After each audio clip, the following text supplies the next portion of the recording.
On peut dire de lui qu'il est bricoleur, magicien, illusionniste. Gilles est un artiste installé à Beyren-les-Cirques, le village même où il a créé son musée des illusions. À partir du moment où les gens sont émerveillés et étonnés, c'est du plaisir.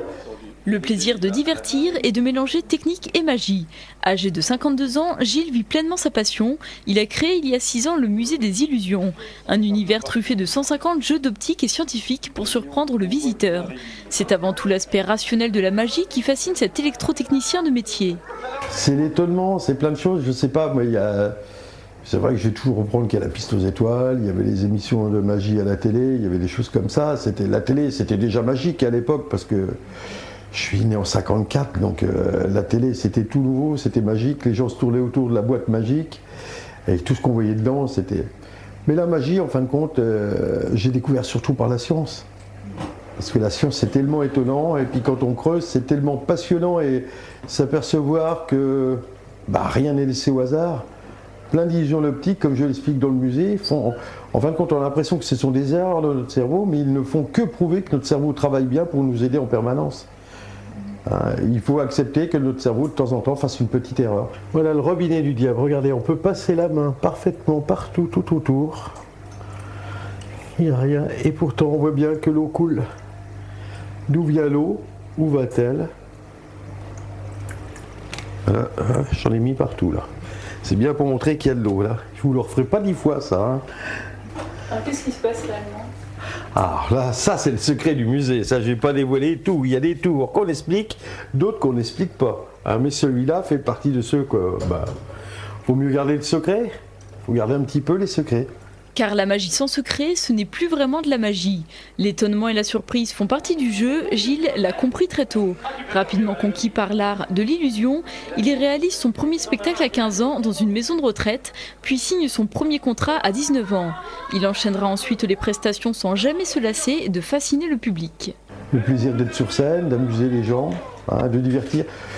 Le magicien, en fin de compte, c'est comme tout autre artiste, il aime être sur scène parce que le moment où il est sur scène, il a envie que son public oublie ses problèmes de tous les jours, oublie ses déclarations d'impôts et tous les autres. Quand je dis déclarations d'impôts, c'est peut-être encore le moindre des problèmes qu'on puisse avoir. Comment tu t'appelles? Paul. Paul, toi tu vas me faire un beau sourire parce que t'as quel âge, Paul? 8 ans. 8 ans? Fais-moi le sourire. Comment t'as fait pour tes dents à 8 ans qu'elles sont encore en train de partir? Hein? Fais-moi un sourire que je vois tes dents. Fais-moi un sourire, voilà, vas-y. Ça va, Paul? C'est pas trop dur? Allez, au revoir. Objets peu communs, armoires à illusions ou encore images en relief, le musée se joue des prouesses techniques pour tromper nos sens. Et quel que soit l'âge du public, l'étonnement est garanti. C'est justement la clé de réussite de la magie. La magie, c'est assez universel. Il y a un livre d'or où plein de gens écrivent qu'ils ont retrouvé leur âme d'enfant. Les enfants, je ne sais pas quelle âme, c'est peut-être l'âme d'adulte, mais ils ne connaissent pas. Donc, non, je crois que la magie, c'est assez universel, il n'y a pas d'âge. Donc, tout le monde y trouve quelque chose qui le plaît, qui l'étonne, ou alors qui l'instruit au musée. Je crois que quand on est passé au musée, je ne parle pas là du spectacle, mais je parle de l'exposition, on regarde les choses un petit peu autrement en sortant du musée. On découvre un petit peu toutes les capacités de notre cerveau, de notre corps. Et on regarde le monde un petit peu différemment. Vous voyez tous dans le miroir là? Oui. Alors il y a quelque chose qui est pas normal dans le miroir là, c'est quoi? On voit Allez-y. à l'envers. On se voit à l'envers. Pourquoi on a la tête en bas? Non. Non? On a la tête de l'autre côté. La tête de l'autre côté? Oui. Présenter les illusions de manière ludique et pédagogique, c'est l'objectif de Gilles. Il veut démontrer à quel point la chimie, la physique ou encore l'optique peuvent nous jouer des tours. Il utilise pour ça une multitude d'objets, des objets qu'il a achetés ou qu'il a fabriqués lui-même. Il faut essayer de voir un objet quand on veut faire quelque chose, savoir où on peut trouver ce qui peut nous aider à le fabriquer, quoi. Il faut être un peu bricoleur, quoi. Il faut être beaucoup bricoleur.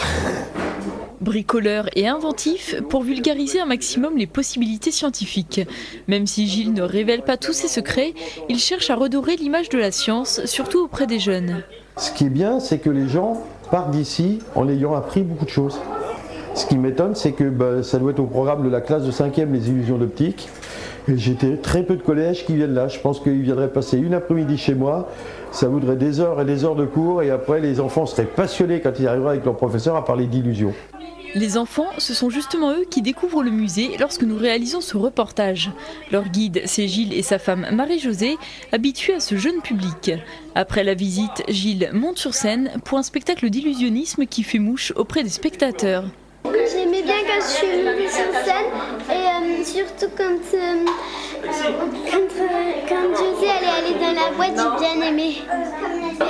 Allez, souffle plus fort. Allez, encore une fois. Super, bravo. Eh ben, on peut t'applaudir bien fort pour la surtout là, ta place. Cordes, foulards, animaux et même humains, Gilles reprend les grands classiques de la magie tout en innovant régulièrement. Énergie, précision et enthousiasme sont les clés de réussite de son spectacle, sans oublier l'aspect interactif.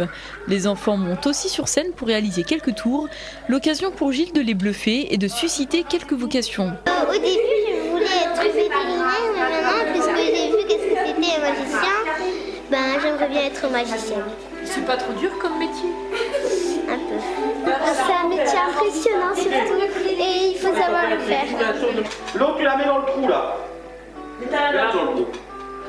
Là. Attends, t'as pas peur, regarde. Allez, attention, on y va. 1, 2, vous comptez avec moi. 3.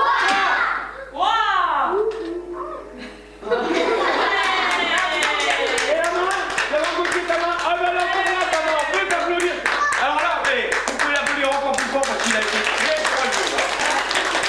Si la création du musée a pris 4 ans et représente un budget considérable, l'entrée est pourtant gratuite. Gilles estime que la participation doit être libre, chacun donne ce qu'il veut. Même si certaines périodes sont un peu creuses, le musée marche plutôt bien et d'après Gilles, la fascination pour la magie n'est pas prête de s'arrêter. La magie marchera toujours. Il y a des modes plus ou moins. On a vu la mode de la magie quand on a eu David Copperfield qui est venu en Europe. Là, d'un seul coup, pendant 2-3 ans, on a fait une grande mode de la magie. Elle sera toujours là. Il faut la voir différemment. La magie doit évoluer avec son temps.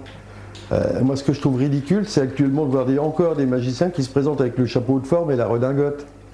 C'est la magie de Robert Houdin, de la fin du XVIIIe siècle, début du XIXe. Il faut voir que s'il avait le chapeau de forme et la redingote, c'est parce que c'était la tenue d'époque. Alors que nous, moi j'estime qu'on doit faire la magie dans une tenue, la tenue la plus courante. Si je suis à la plage, je ne vais pas mettre une redingote pour faire de la magie. Je veux pouvoir faire de la magie en style de main, il n'y a pas de problème. Donc on doit pouvoir s'adapter à l'endroit. Et dire que les modes, de temps en temps, il y aura un magicien qui va ressortir, on va en parler un peu plus. Mais je crois que tous les enfants seront toujours plus ou moins passionnés par la magie. Voilà, puis là on l'allume. Ouais, mais ça brûle là. Oh! Ah, c'est chaud.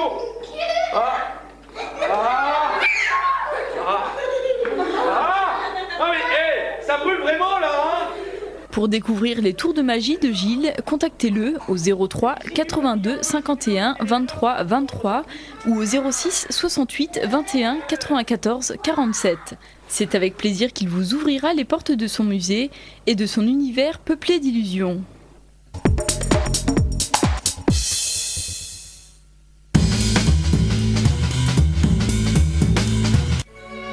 Après les guerriers de l'éternité, l'or des dieux et dragons, voici Huguenot, de la Moselle à Berlin, les chemins de l'exil. De l'édit de Nantes à sa révocation, de l'exil forcé des calvinistes mosellans à leur intégration à Berlin, Huguenot nous plonge dans 4 siècles d'histoire mosellane. Huguenot, un événement culturel